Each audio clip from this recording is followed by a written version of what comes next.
ससंहितां भागवतीं कृत्वानुक्रम्य चात्मजं शुकम अध्यापयामास निवृत्ति निरतम मुनिः। तो उन्होंने भागवत की रचना करने के बाद सोचा कि इसको पढ़ाए किसे जाए। तो अपने पुत्र जो निवृत्ति परायण थे ऐसे सुखदेव जी को उन्होंने श्रीमद् भागवत पढ़ाया।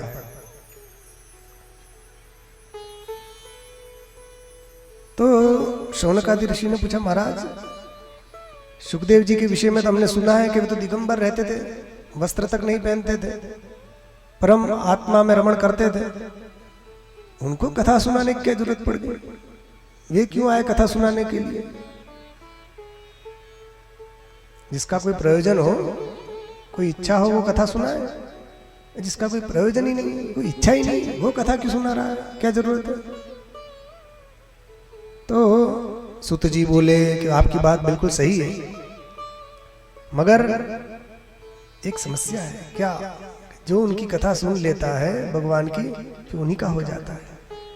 वे कहते हैं, आत्मा रामाश्च मुनयो निर्ग्रंथा अप्युरिक्रमे कुर्वन्ति हेतु किम भक्तिम इत्थम भूत गुणो हरिः। जो आत्मा राम है, अपनी आत्मा में रमण करने वाले हैं, जिनकी चिज्जड़ ग्रंथि टूट गई है, ऐसे ज्ञानी महात्मा भी भगवान का भजन करते हैं, उनकी भक्ति करते हैं। क्यों करते हैं? इत्थम भूत गुणो हरि, ये हरि के गुण ही ऐसे हैं। क्या करें, बरबस उनकी ओर हमारा चित्त खींचा चला जाता है। ज्ञानियों का चित्त भी भगवान की गुण लीला धाम आदि के प्रति आकर्षित हो जाता है। क्यों? क्योंकि वो है ही ऐसे। क्या करें? सामान्य सांसारिक लोगों का मन कैसा होता है? वो अच्छा, एक दृष्टांत से समझिए कि ज्ञानियों का हृदय भगवान की ओर कैसे आकर्षित होता है। आप समझ लीजिए, भगवान एक चुंबक है और मनुष्य का मन जो है वो है लोहा। तो लोहा जैसे ही हम चुंबक के पास जाएगा थोड़ा सा, तो चुंबक उसको खींच लेता है, चिपक जाता है। तो ज्ञानी का हृदय मान लीजिए लोहा है, वो भगवान के गुण जो हैं वो चुंबक है, तो खींच लेते हैं वो। तो आपको महाराज, ज्ञानी का हृदय ही लोहा है, संसार के दूसरे मनुष्य का मन लोहा जैसा नहीं है, उसको क्यों नहीं खींचते? तो कहा कि उनको भी खींचना चाह रहे हैं, मगर समस्या ये है कि उसमें थोड़ा कचरा लग गया है। यदि लोहे में कचरा लग गया हो तो चुंबक उसको नहीं खींचता है। लोहे में आप कचरा लगा दीजिए, कुछ मिट्टी लगा दीजिए और भी कुछ, फिर चुंबक के पास रखिए, चुंबक नहीं खींचेगा। जो प्योर लोहा होता है उसी को खींचता है। तो ज्ञानी का हृदय जो है वो कचरे रहित है, इसलिए भगवान उसको खींच लेते हैं। और संसारिक व्यक्ति जो है वो काम, क्रोध, लोभ, मोह, मद, मत्सर आदि कचरा उसमें लगा हुआ है, इसलिए खींचना तो उसको भी चाहते हैं। बस कचरा हटाओ तो तुम्हारा भी खींच जाएगा। कचरा हटाने का काम है। तो ये कथा क्या करती है? कचरा हटाती है। भगवान की कथा सफाई कर देती है। जहां जहां कचरा है, मलिनता है, सब जब निर्मल मन वाला व्यक्ति हो जाता है तो वो भगवान को पसंद आता है। क्योंकि दूषित मन वाला व्यक्ति भगवान को प्रिय नहीं है। निर्मल मन जन सो मोहि पावा, निर्मल मन जन सो मोहि पावा, निर्मल मन जन सो मोहि पावा, निर्मल मन जन सो मोहि पावा, मोहि कपट छल छिद्र न भावा, मोहि कपट छल छिद्र न भावा, निर्मल मन जन सो मोहि पावा, निर्मल मन जन सो मोहि पावा, निर्मल मन जन सो मोहि पावा, निर्मल मन जन सो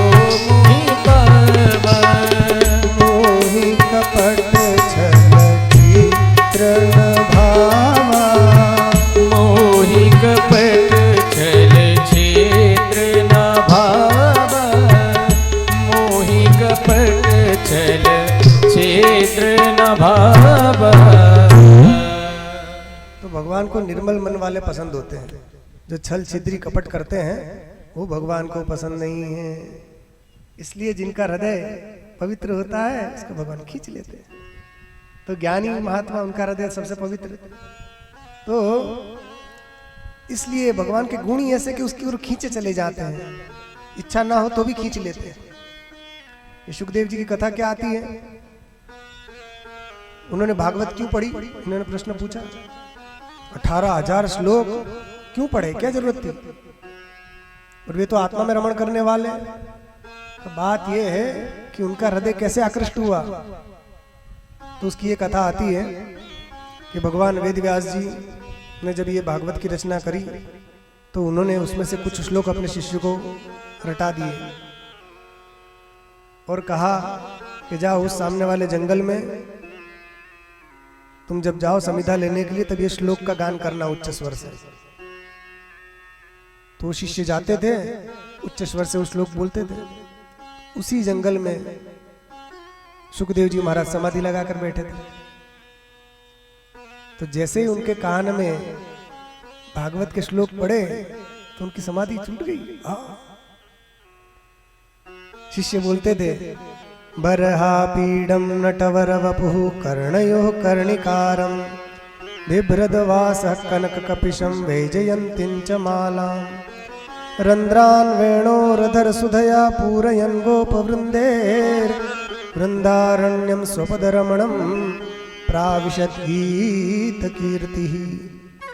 जिन्होंने सुंदर मोरपंख से बना हुआ मुकुट अथवा तो मोरपंख को ही अपने मुकुट पर धारण किया हुआ है, नटवर्क के समान जिनका सुंदर श्री विग्रह है, कानों में कर्णफूल पहने हुए हैं, सुंदर पीतांबर पहना हुआ है, गले में वैजयंती माला है, मुरली की मधुर तान छेड़ रहे हैं और ग्वाल बालों से आविष्ट हैं और वृंदावन में प्रविष्ट हो रहे हैं। सारे ग्वाल बाल उनकी जय जयकार कर रहे हैं, उनकी कीर्ति का गान कर रहे हैं। बड़ा ही सुंदर श्यामल श्री विग्रह है, बड़े ही सांवले सलोने, सुंदर नेत्र वाले, सुंदर नासिका वाले, सुंदर ओठ वाले, सुंदर कपोल वाले, सुंदर कटी प्रदेश वाले, सुंदर चरण वाले, सुंदर हाथ वाले, सुंदर मुख कमल वाले। ऐसे श्री कृष्ण के स्वरूप का जब इस श्लोक में वर्णन किया गया, उसको सुनते ही सुखदेव जी की समाधि खुल गई और उन शिष्यों को बुलाया।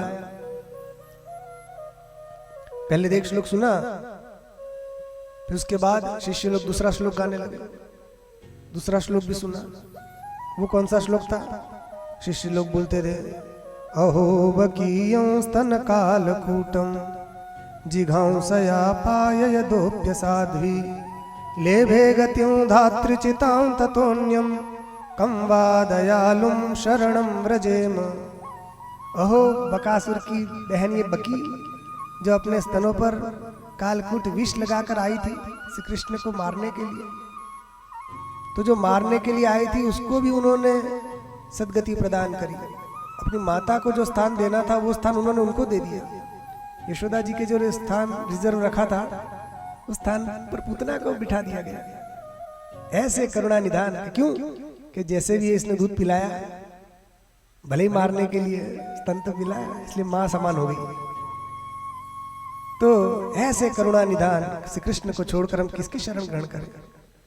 जब ये श्लोक सुना तब तो भाव विभोर हो गए, क्योंकि पहले श्लोक में क्या है, उनकी रूप माधुरी का वर्णन था और दूसरे श्लोक में उनके स्वभाव का वर्णन था। तो कई लोग देखने में तो बड़े सुंदर होते हैं मगर उनका मन काला रहता है, चेहरा तो गोरा मन के काले। तो सुंदर तो थे, तो केवल सुंदरता से काम नहीं चलता, साथ साथ सुंदरता होने के साथ साथ मन भी सुंदर होना चाहिए, स्वभाव भी सुंदर होना चाहिए। तो देख लिया कि इतने करुणा निधान है, इनका ये भी सुंदर और इनका मन भी सुंदर, तो ऐसा सुंदर से प्रेम करना चाहिए।